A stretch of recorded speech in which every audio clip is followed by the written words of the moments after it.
Kita lanjutkan ya, Saudara Afif. Ada beberapa hal yang perlu kita konfirmasi.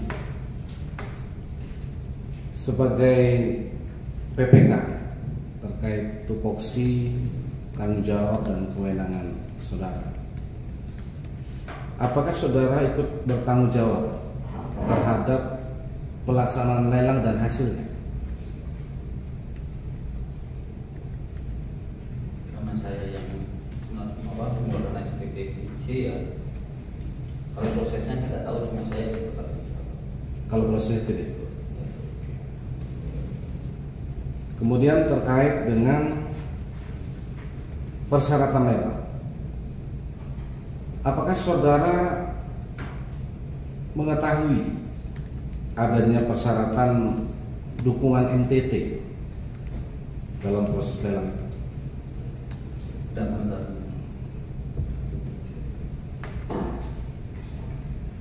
Artinya apakah saudara sebagai PPK punya kewenangan untuk menentukan persyaratan pelelangan?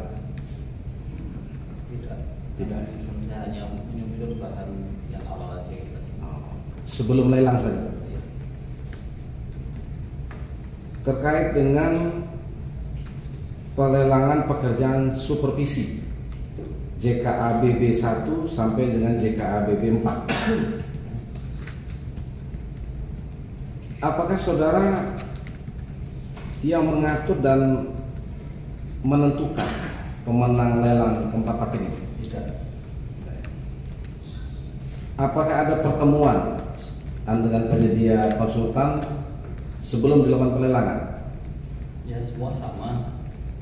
Beberapa konsultan mengenalkan ini untuk lelang seperti itu. Setelah kontrak dengan penyedia konsultan tadi, apakah para penyedia ini tidak melaksanakan pekerjaannya? Mana? Apakah para konsultan ini tidak melaksanakan pekerjaannya? Melaksanakan pekerjaannya. Bagaimana bentuknya? Mereka bekerja komitmen, mereka bekerja mengawasi lapangan, mensupervisi pekerjaan konstruksi. Hasilnya laporan mingguan bulanan. Itu ada ya? Ada semua. Apakah saudara tahu perusahaan-perusahaan konsultan ini ada yang pinjam bendera perusahaan seperti itu? Tidak tahu. Saya tahu yang terakhir itu yang siapa? Waktu Saudara Cakian bilang itu, saya marah pada waktu mengetahui bahwa itu dialihkan ke orang lain.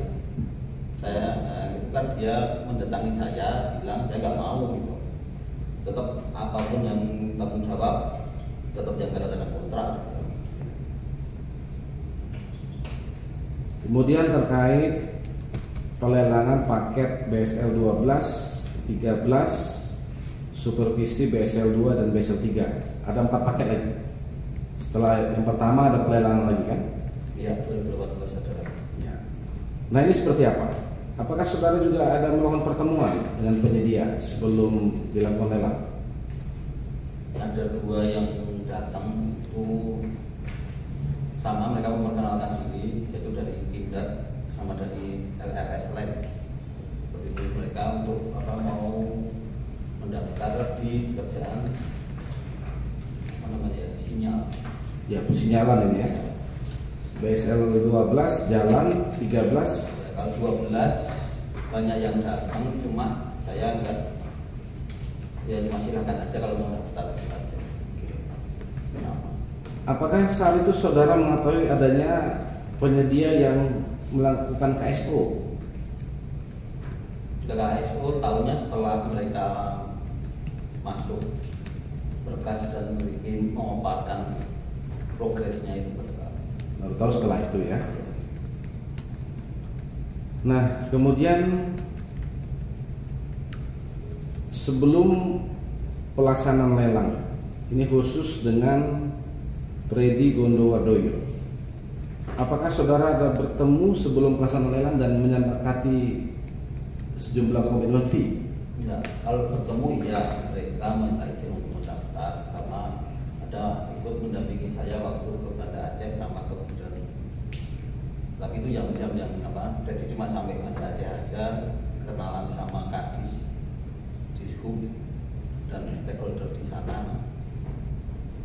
Setelah mengenalin ke KP waktu itu di sana, setelah itu pulang beliau, saya lanjut ke Biren di jam-jam. Cuma nggak ada pembicaraan masalah pekerjaan. Nah, kalau begitu apakah yang 150 juta dan 350 juta yang diberikan jam-jam itu merupakan komitmen fee? Bukan, operasional. Ya. Nah, sebelum dilaksanakan lelang, saudara sudah PPK. Apakah pernah bertemu dengan Prasetyo dan Nur Setiawan Sidik di Mes Aceh? Pernah bertemu? Pernah. Dengan Pak Prasetyo juga? Ya. Apa yang disampaikan saat itu? Saat itu saya ditelepon Pak Setiawan Sidik untuk ikut baca, untuk ikut. Yaitu tadi media memberikan arahan masalah yang nggak boleh daftar itu, kayak Pak Iman, pokoknya yang ketua IKP seperti itu. Cuma dan Pak Nur menyerahkan daftar yang mau mendaftar itu. Sebenarnya nggak ada nama-namanya di checklist. Jadi ada ya, pertemuan itu ada ya? Ada. Oke. Nah,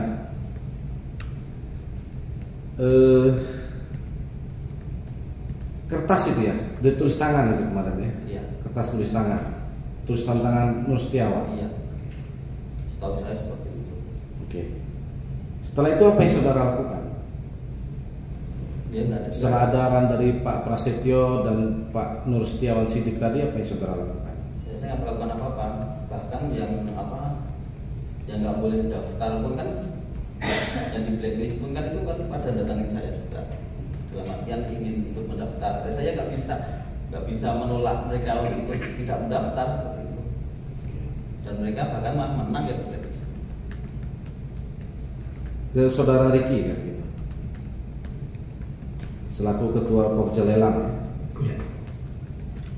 Apakah Nur Setiawan Sidik saat itu ada memerintahkan saudara untuk memenangkan perusahaan yang ditunjuk Prasetyo itu?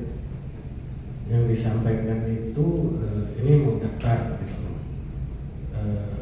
Udah saya terima, ya saya nggak tanya lagi gitu. Oh sama, kertas itu pun diberikan ke saudara Pak? Saya dikasih kertas saja Pak, itu kertas yang sama saya nggak tahu. Tapi saya dikasih kertas, ada nama-namanya, disampaikan ini nanti mendaftar di Besi Tanglansa ya, waktu itu Besi Tanglansa. Setelah itu apa yang saudara lakukan? Saya nggak ngelakuin apa-apa, memang ada orang yang datang, ya udah proses lelangnya berjalan seperti biasa. Prosedural yang sudah berjalan itu saya laporkan kepada kepala balai. Nah, bagaimana kemudian kepala balai ya Nur Setiawan saat itu memerintahkan saudara menggunakan metode pasca kualifikasi? Itu disampaikan saat saya dipanggil memaparkan seperti yang tadi sudah dijelaskan, memaparkan dokumen pelelangan saya, sudah semuanya saya tanyakan. Ini bentuk yang ditanyakan, dokumennya semua sudah dijelaskan. Saya menanyakan terkait metode karena itu berpengaruh pada bentuk dokumen pelelangannya. Yang disampaikan di situ agar menggunakan pasca karena di bawah 100 miliar. Terus saya sampaikan, berarti kalau pasca ini beda ya Pak dokumennya dengan yang pra, ini harus saya ubah lagi. Saya bilang itu untuk bagi dua. Terus saya juga mempertanyakan ini bukannya biasanya pakai pra Pak selama ini. Terus disampaikan ini pasca karena di bawah 100 nih. Disampaikan di bawah pasca, ya udah saya ubah. Berarti ini saya pasti Pak saya ubah pakai sistem nilai. Nggak metode kualifikasi kan di akhir. Saya jadiin satu dokumen. Ya, karena di bawah 100 kan kita semua di bawah 100 pakai pasca. Ya udah saya ubah gitu. Apa dasarnya? Waktu itu tidak disampaikan dasarnya ya oleh Kabalai Pak Nur Setiawan. Cuma saya cuma ingat waktu itu disampaikan karena ini kemarin juga pakai pasca. Itu alasannya apa saya nggak tahu juga. Apakah kemudian kebijakan Kabalai Nur Setiawan Sidik ini dengan metode pasca kualifikasi tadi menguntungkan penyedia calon pemenang lelang tadi? Oh iya. Nggak, maksudnya apa? Kalau pra itu seperti apa, pasca itu seperti apa? Nah. Kalau saya perbedaan itu hanya masalah di sistem kualifikasinya. Kalau pra itu kualifikasi perusahaan itu dinilai di awal.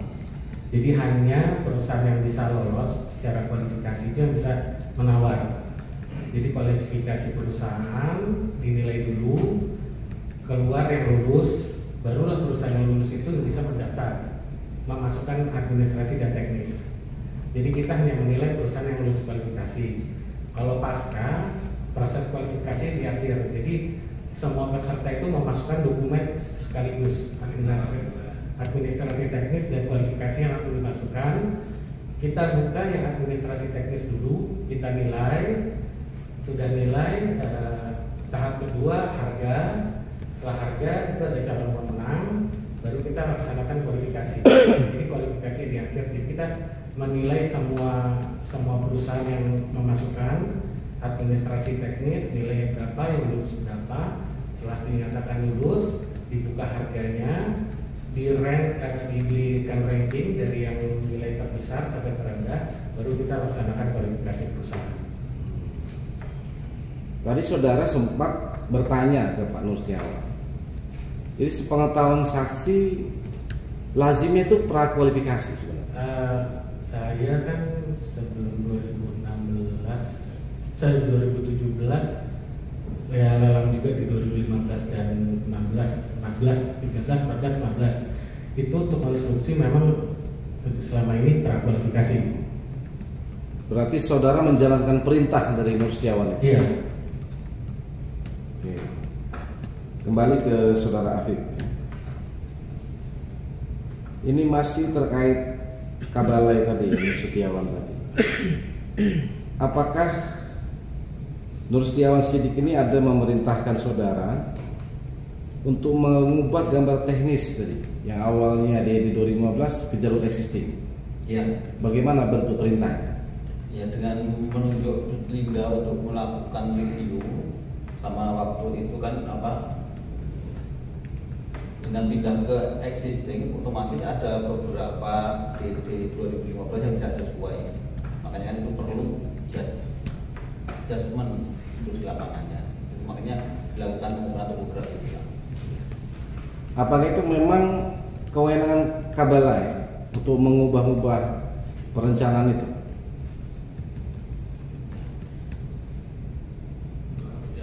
Tahu saya. Ya. Tapi ada perintah seperti itu, ya? Perintah seperti itu. Saudara laksanakan. Iya. Nah, berarti pelelangan pertama itu 11 paket ya.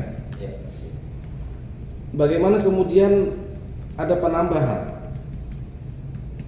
paket pekerjaan BSL 12, 13, 14 dan supervisi 1 dan 2 dan 3? Sebenarnya bukan penambahan. Di dalam rencana pelelangannya Pak Nur itu memang 2 tahap. Di 2017 sama di 2018 dari awal sudah dibikin 2 tahap. Kenapa yang 12 itu dilelang di 2018? Karena di 12 itu kan seluruhnya jalur baru. Di 2017 itu diharapkan pembebasan lahannya itu dilakukan di 2017. Seperti itu.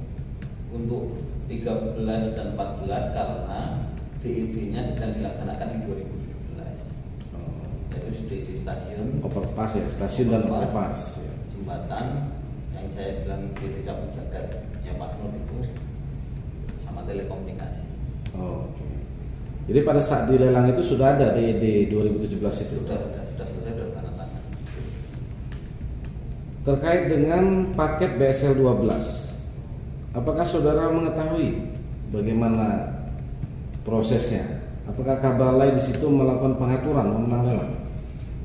Saya tidak tahu ya, tidak tahu karena memang yang datang itu dua-duanya datang. Jadinya tuh hanya 2 PT itulah yang biasa mengerjakan pekerjaan sinyal, dan dua-duanya pun datang. Dan yang terpilih itu kalau nggak salah yang harga termurah.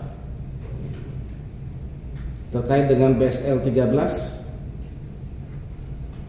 BSL 13 juga banyak yang hadir dalam istilah izin mau mendaftar, silahkan. Cuma saya nggak tahu prosesnya bagaimana. Kalau yang zamannya Pak Aam itu tahu-tahu udah selesai aja. Udah selesai. Ya, dalam artian bikin paparan pun udah waktu selesai, mau selesai prosesnya. Saudara sebelum itu mengetahui adanya KSO? Tidak tahu. Ya. Kemudian pemenang lelang 3 paket supervisi. Bagaimana saudara mengetahui? Tidak tahu juga.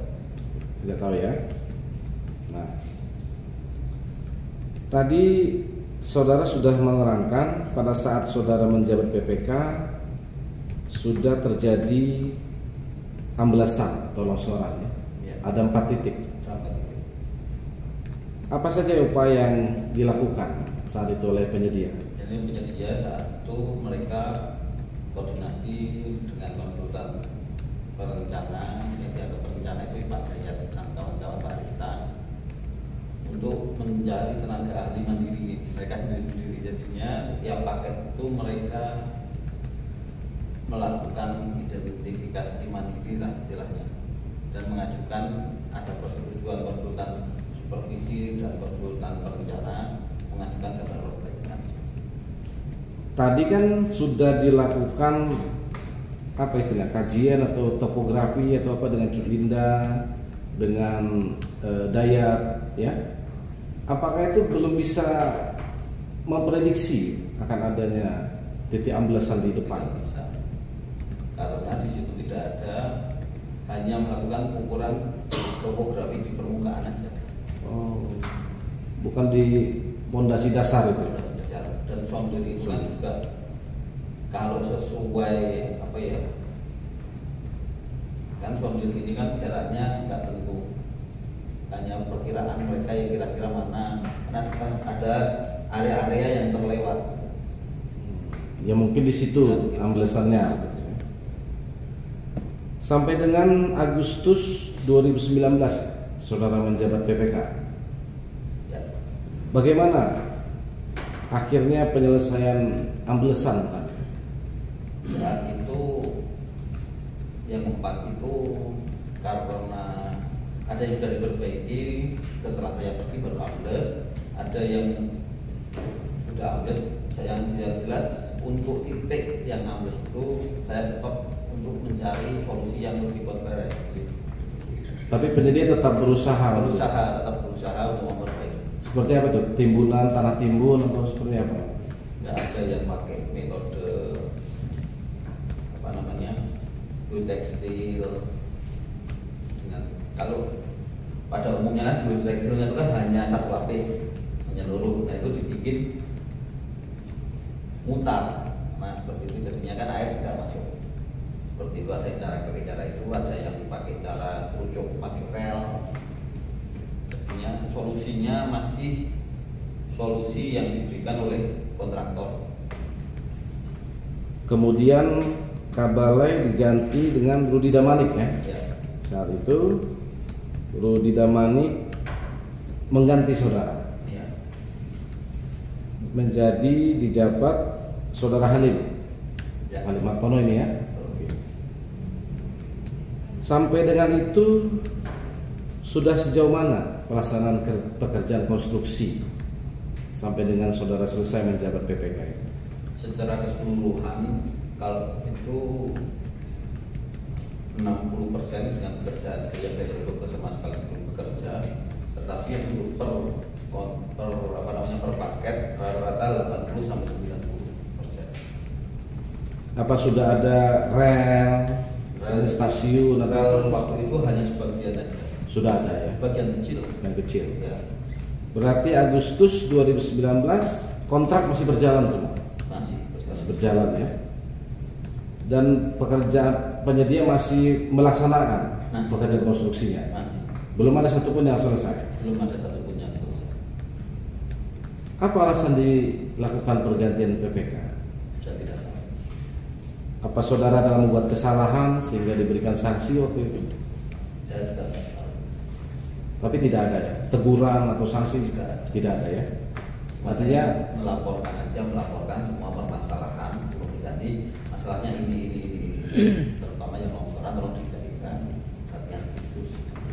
Ya artinya berjalan semua, kegiatan pembangunan berjalan. Setelah itu saudara dipindahkan kemana? Langsung setelah itu SK keluar, nggak nyampe seminggu saya dipindah ke pusat lagi. Oh. Balik ke wilayah satu lagi? Udah enggak, di Subdit Kelaikan Rasok yang bukan di bidang saya. Oh, gitu ya? Ya. Saya nonjok 5 tahun. Oh, setelah itu nonjok? Terus Nonjok itu tidak di struktural apa bagaimana? ya di struktural, cuma enggak, istilahnya kan bukan kerja bukan yang di bidang saya. Oh, oke. Itu ya. Selama itu ya, terus sejak 2019 itu Iya. tidak pernah jadi PPK lagi. Enggak. Tidak pernah jadi PPK. Ya. Berarti pindahlah ke saudara Halim, saksi Halim Hartono. Oh iya, satu Nah, tadi ya. yang masalah daftar nama yang bukan saya nggak dikasih tapi diperlihatkan. Hanya baca. Hanya baca.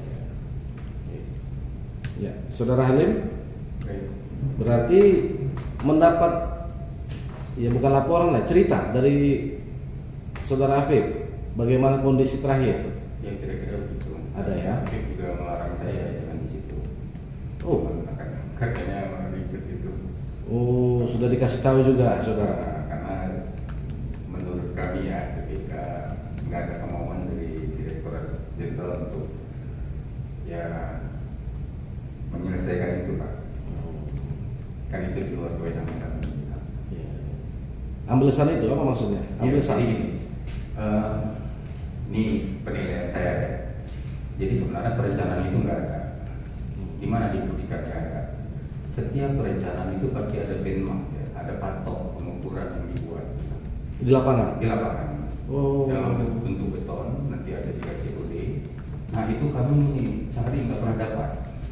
Maksudnya sesuai petanya begitu. Ini kalau perencana itu membuat suatu jaringan jalan kereta api, harusnya kan dia buatlah jalurnya, trasenya. Nah harus ada titik ikatnya, namanya benchmark. Benchmark ini harus statis dan tidak bisa dirusak, dan itu bisa dilacak, bisa dilihat, gitu. Mudah untuk dilihat. Gitu. Nah itu beton biasanya.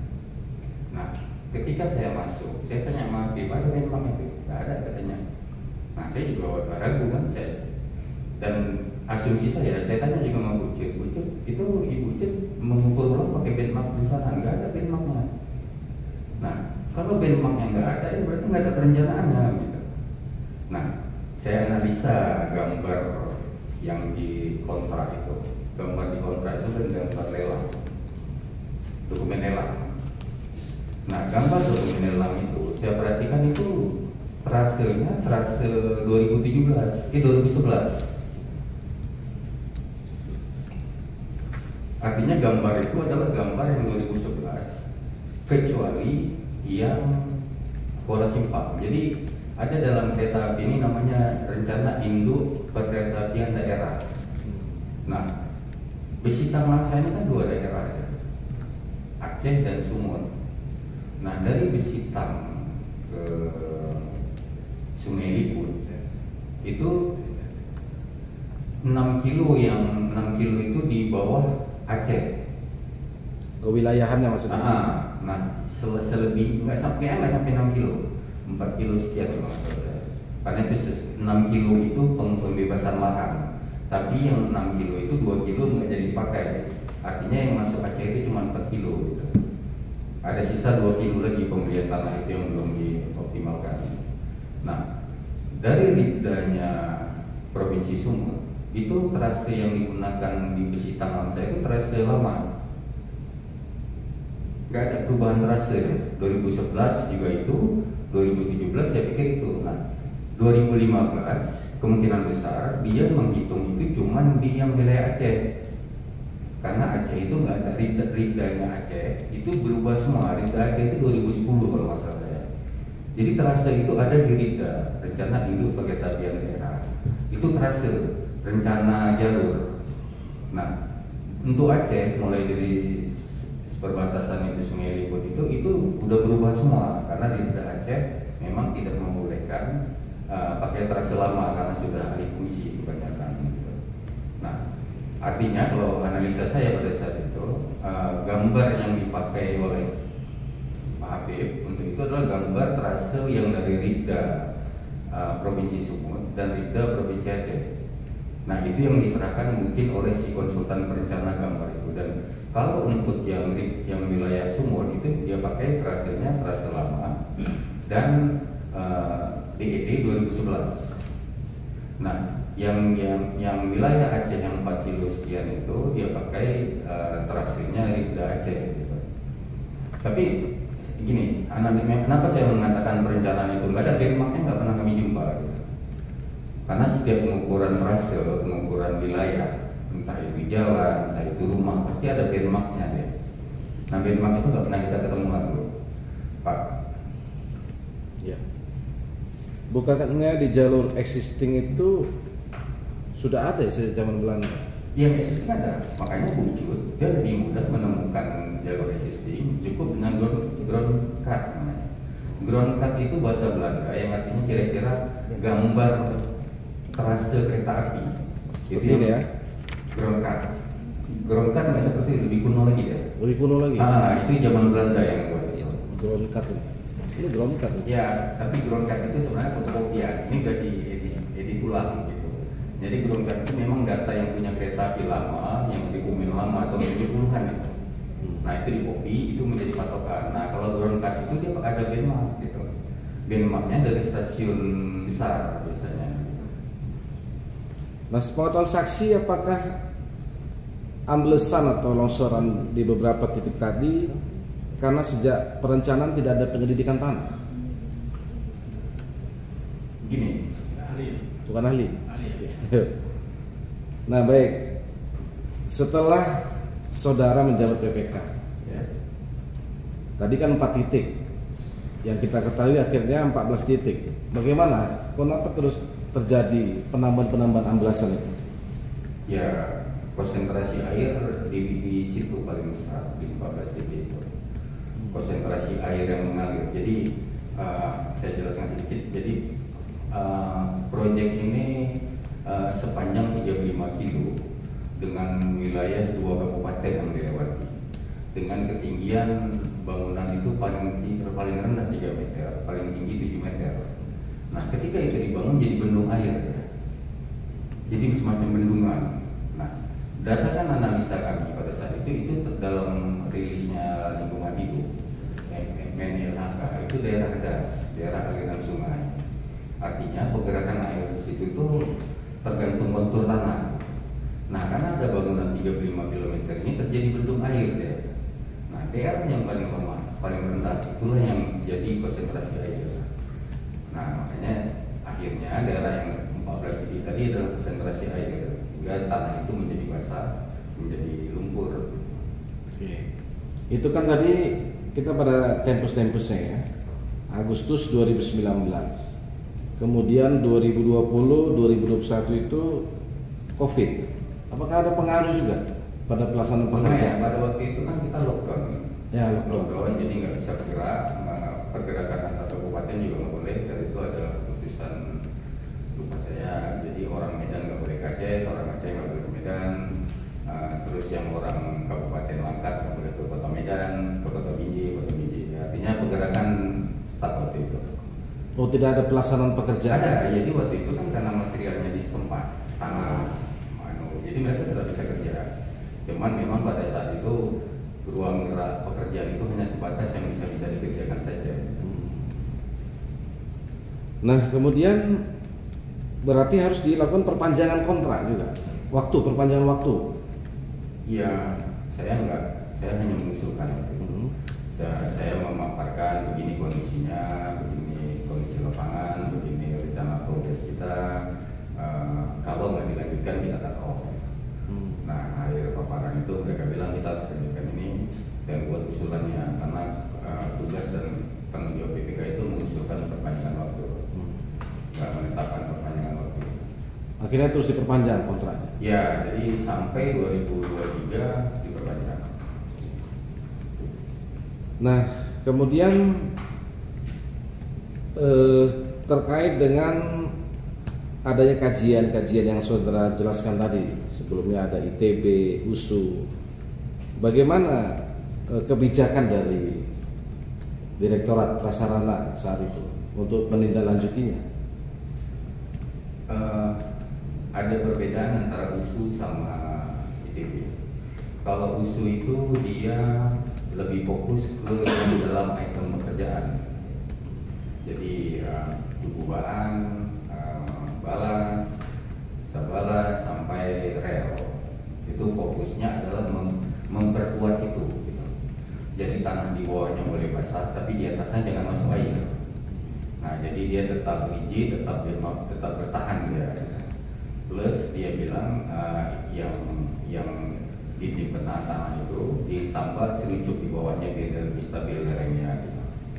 Nah, artinya USU itu fokus pada item pekerjaan yang dalam RAB. Tetapi masalahnya ada penambahan geotekstil woven.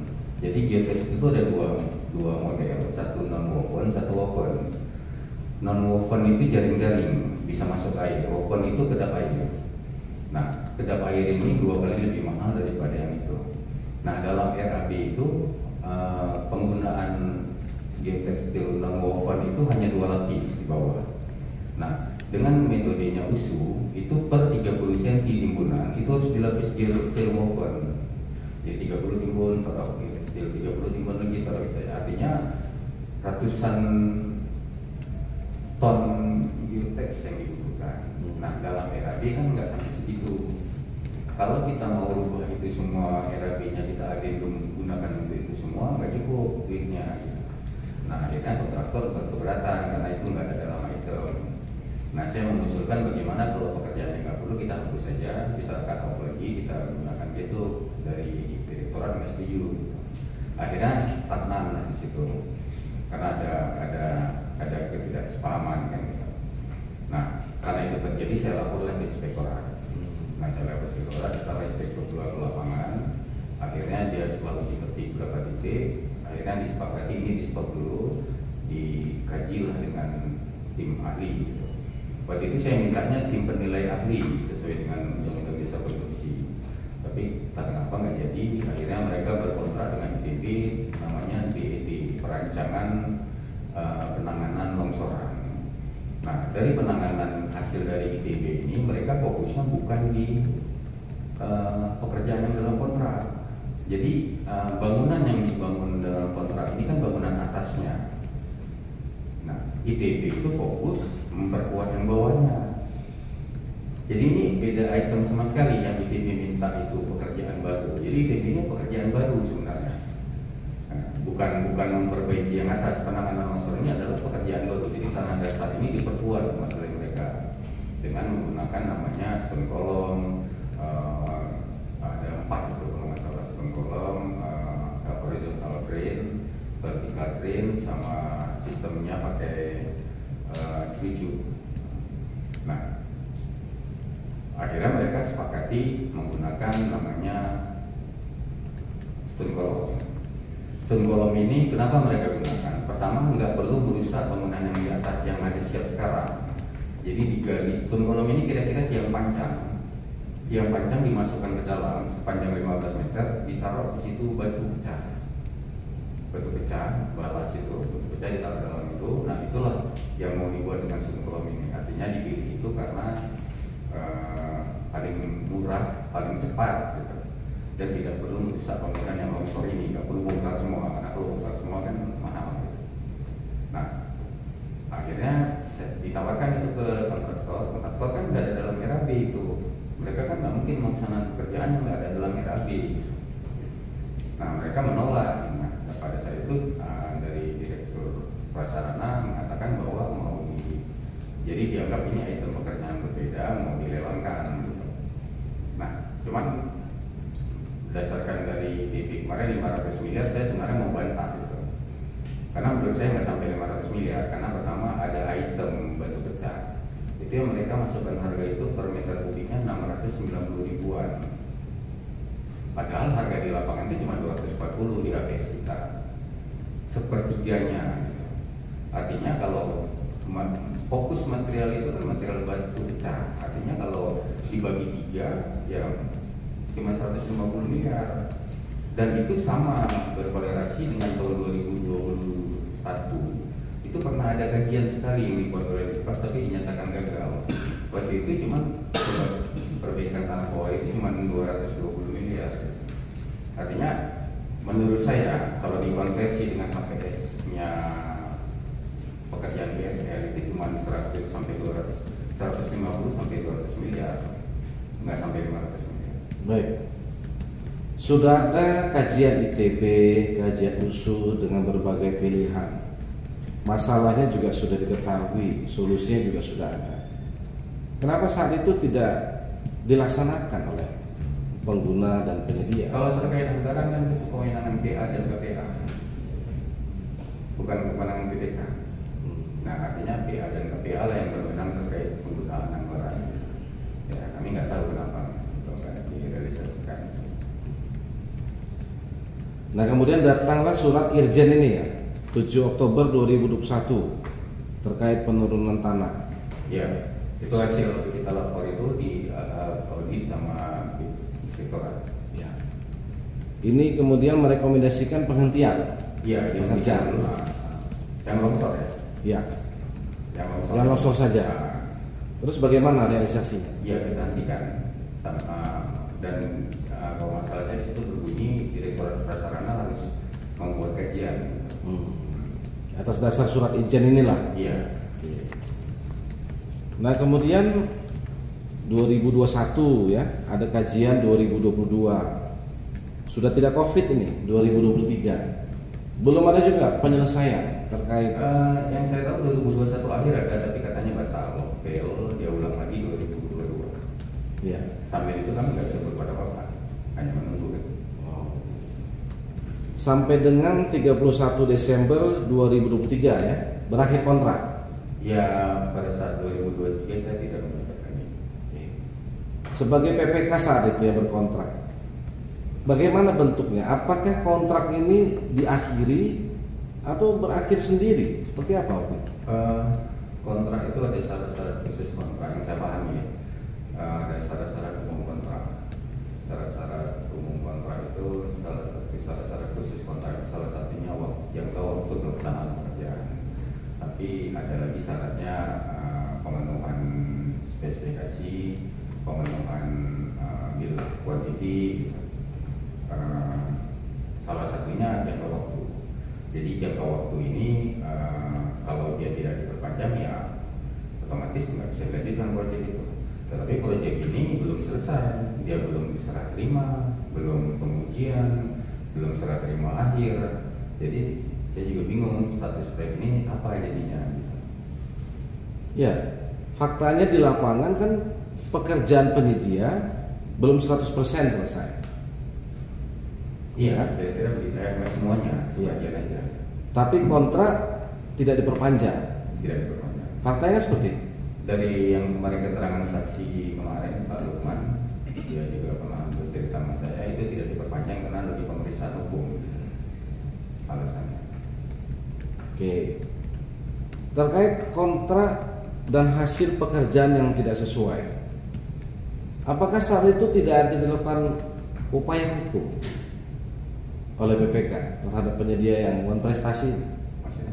Kan tidak selesai, tidak sesuai dengan kontrak. Ya, hasil pekerjaan tidak sesuai dengan kontrak. Hasil pekerjaan begini, kami juga meneliti. Pertama itu kita menilai, pertama itu kami menghitung kondisi terpasang. Kondisi terpasangnya itu berapa ubikasinya, kuantitinya. Nah setelah kuantiti itu kita hitung dan sesuai, baru kita hitung spesifikasi teknis terpasang, material tanahnya, betonnya, bajanya. Setelah kita uji itu sama gitu. Sama, jadi tidak ada masalah sebenarnya. Sesuai kontrak. Sesuai kontrak. Apa aja itu Pak wujudnya di lapangan saat itu? Jadi di jalan kereta api ini main material yang paling besar itu pertama kan tanah timbun. Itu kalau nggak salah saya hitung itu 2 juta kubik tanah itu sepanjang 35 km. Terus beton itu kalau ya lumayan lah, artinya besar. Ketiga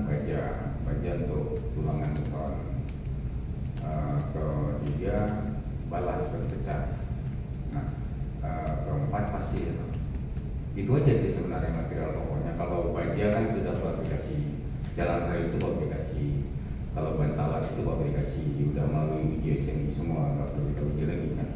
Nah yang kita perlu uji tanah timbun, batu pecah, beton, baja tulangan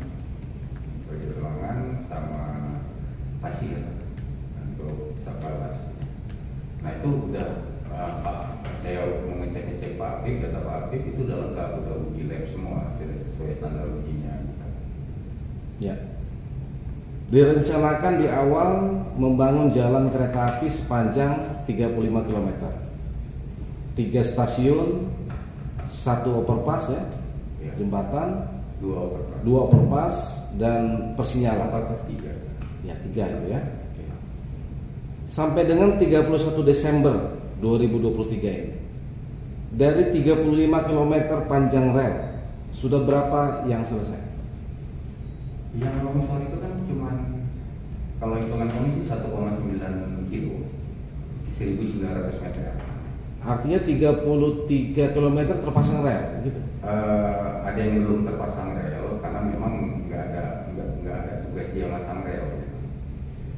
Jadi sebenarnya 1,3 kilo itu nggak cukup untuk 35 kilo.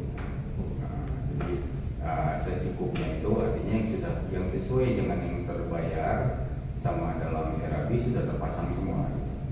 Itu sekitar 30 kilo lebih itu sudah terpasang rel. 30 km sudah terpasang rel. Cuman yang jadi masalah kan 14 titik ini spot-spot, BSL 2, BSL 1, jadi nggak bisa nyambung. Tapi harusnya kemarin sampai stasiun Sesira itu udah bisa operasi. Berapa kilometer itu? 7 kilo, cuman jadi masalah. Ada proyek sebelum BSL ini ada namanya Binjai Sitang. Nah proyek Binjai Sitang ini juga sama kayak kita sih sebenarnya, nggak bisa operasi juga, tahun kerjanya sama. Jadi nggak bisa kereta itu masuk karena dari Binjai dia harus lewat Binjai Sitang dulu, baru Sitang Langsa. Nah jadi saya minta diuji dulu dari Sitang ini ke Sesira. Uji itu nggak bisa ini saya bilang, tapi nggak bisa karena keretanya nggak bisa lewat, belum bisa karena terhalang di pekerjaan sebelumnya pakai Binjai Sitang. Ya idealnya ini kan Binjai, Medan, Binjai, Besitang. Jadi tahun 2017 itu ada dua paket pekerjaan, satu Binjai Besitang, satu lagi Besitang Langsa, sama-sama nih dibangunnya. Sampai sekarang Binjai Besitang pun belum bisa dioperasikan. Oh, kenapa itu? Itu saya nggak tahu. Oh. Nah makanya saya minta Besitang Langsa ini diuji sampai Sesira, nggak bisa karena itu belum nyambung dari Besitang. Iya, ya keretanya itu harus datang dari Medan kan? Iya. Induknya kan Iya. ke Medan pusat. Kira-kira begitu. 30 km terpasang rel. Kondisi bagus ya. Sampai dengan itulah. Kalau rel itu kan standar ya. Standar. Nah, bantalan standar pasti, batu balas juga. Batu pecah itu kan dari sekian ya. Batu 57 gitu kan diameternya. Artinya kalau terakhir kondisinya itu memang ya sebelum diuji lah ya, sudah layak untuk dilewati kereta api. Biasanya dalam kereta api itu kan ada di spek-spek yang saya lupa di permen apa gitu. Jadi boleh disyaratkan 2% turun per tahun gitu. 2% apa ya? Turun tanahnya, pemadatan secara alami namanya. Oh. Jadi tapi karena dia rel itu mengikat, rel itu kan baja 45 meter. Jadi kalau dia turun satu, turunnya bersamaan gitu. Jadi tidak mengganggu elevasi kontur jalan kereta. Jadi rata-rata yang saya pelajari nggak ada sih dalam pembangunan rel kereta api ini hari ini siap, hari ini operasi nggak ada. Dia minimal butuh paling cepat butuh 2 tahun waktu. Karena ada namanya pengujian, ada safety assessment, ada macam-macam lah. Dan yang mengoperasikan itu bukan kita, PT Kereta Api. Oh, beda ini lagi ya? Nanti menguji lagi, mengevaluasi lagi. Jadi nggak serta-merta kalau yang siap itu langsung dipakai, nggak bisa. Kereta api juga menunggu waktu yang pas, momen yang pas, karena mereka terkait dengan bisnis ya. Masalah saya. Oh. Karena trek itu kan trek yang menguntungkan. Jadi mereka menunggu namanya kalau masalah saya subsidi apa gitu lupa saya. Oke. 30 km rel, 3 stasiun itu ada, jadi. Stasiun Sesira, Sehalapan sama Seliput. Sesira, Sehalapan, Seliput. Kalau Sesira, Sehalapan ini 7 km bisa bagus tersambung.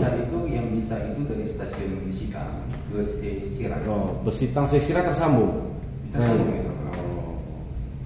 Sesira, Halaban. Baru Seliput. Ya. Ini yang belum. Ini yang urutan dari Medan ya. Ya.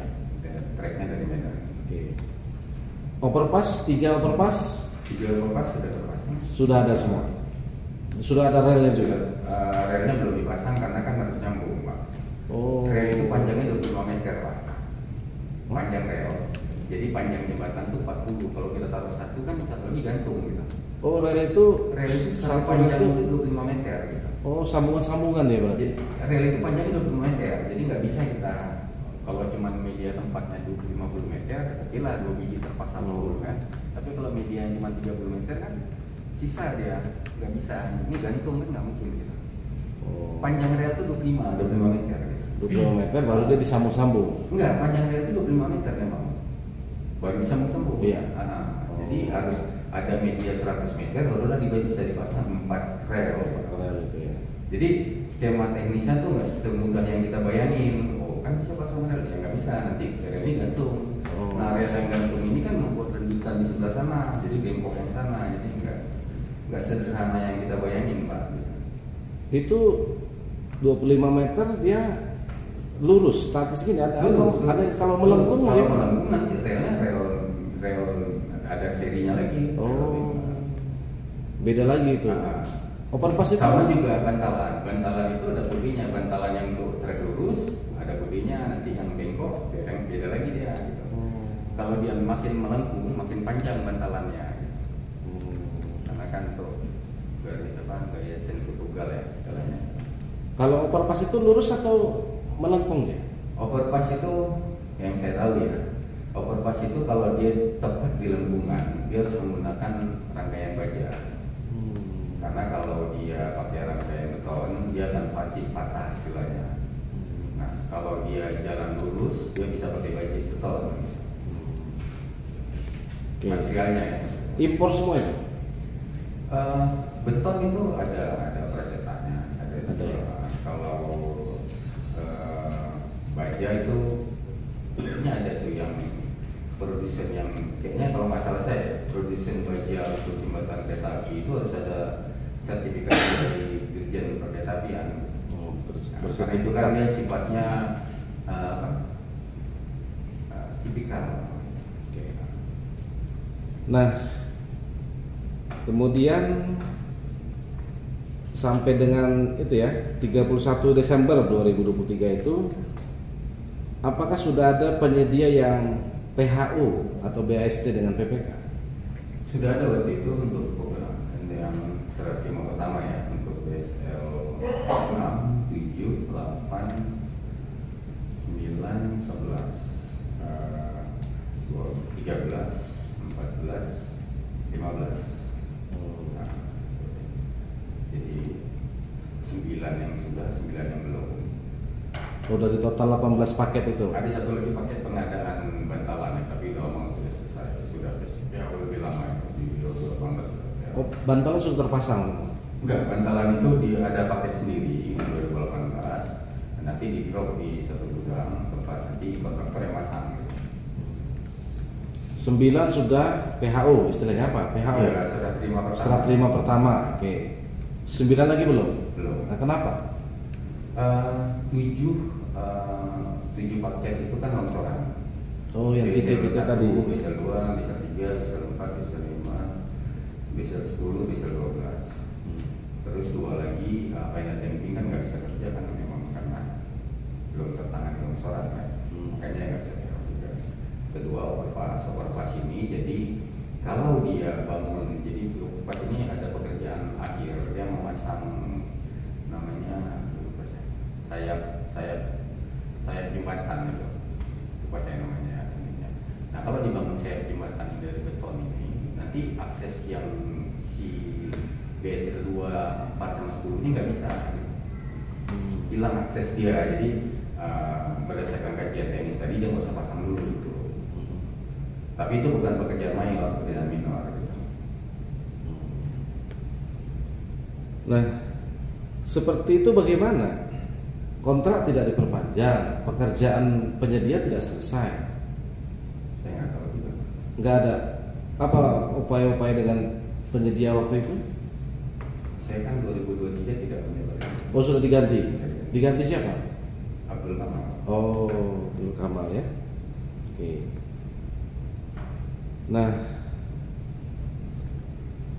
itu saja ya, berarti secara fisik wujud konstruksi bangunannya sudah ada ya, termasuk persinyalan tadi itu. Persinyalannya Sudah juga terpasang. termasuk radio trendis kan, ada Iya. tower. Jadi beda ya, persinyalan sama radio trendis itu beda. Tapi sudah terpasang. Sudah. Nah, itu aja ya Pak Alim. Kembali ke Pak Afif. Pak Afif, sejak kapan ini saudara diperiksa di penyelidikan? Sejak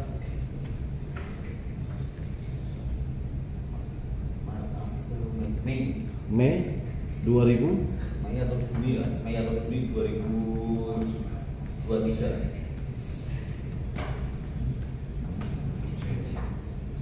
Kucing. Ada meong. Juli 2023. Juni ya, Juni atau Ya. Maret April. Mei, kalau nggak Mei Juni. Saudara tahu perkara ini dilaporkan Menteri Perhubungan? Awalnya tidak tahu. Nggak tahu ya. Tiba-tiba dipanggil penyelidikan. Kemudian kapan ditetapkan tersangka dan ditahan? 19 Januari 2024. Sebelum itu apakah saudara ada diperiksa klarifikasi oleh auditor BPKP? Dalam klarifikasi itu nggak hanya menyalip BAP yang ada. Tidak pernah ada klarifikasi. Klarifikasi. BAP berita acara klarifikasi begitu. Setahu saya ada tanda tangan yang apa, tanda tangan, cuma saya nggak tahu itu klarifikasi apa. Yang jelas saya waktu itu di BAP sama penyidik ada orang BPKP-nya. Hanya itu. Ada, cuma isinya bukan masalah keuangan, cuma isinya masalah yang sudah ada di BAP selama saya. Oh, BAP yang lama. Iya. Sebagai saksi. Iya. Di copy sama auditor Iya. BPKP. Iya. Hanya itu. Hanya itu. Kemudian saudara tahu ada hasil pemeriksaan LHP oleh BPKP? Tidak tahu. Tidak tahu ya. Jadi ditetapkan tersangka dan ditahan itu 19 Januari 2023. Ya. Waktu 2024. 2024 ya? Ya, Oke. 19 Januari 2024 saya ditahan. Nah. Waktu ditahan itulah ada apa? Saya dipanggil BAP lagi, BAP saksi. Setelah tersangka dan Ya, ditahan. tersangka BAP lagi, baru setelah ketemu tim BPKP. Jadi sudah ditetapkan tersangka, sudah ditahan, baru diperiksa BPKP. Ya. Oke. Terus ya saudara Apip dalam perkara ini bagaimana? Sudah diberhentikan dari PNS? Belum.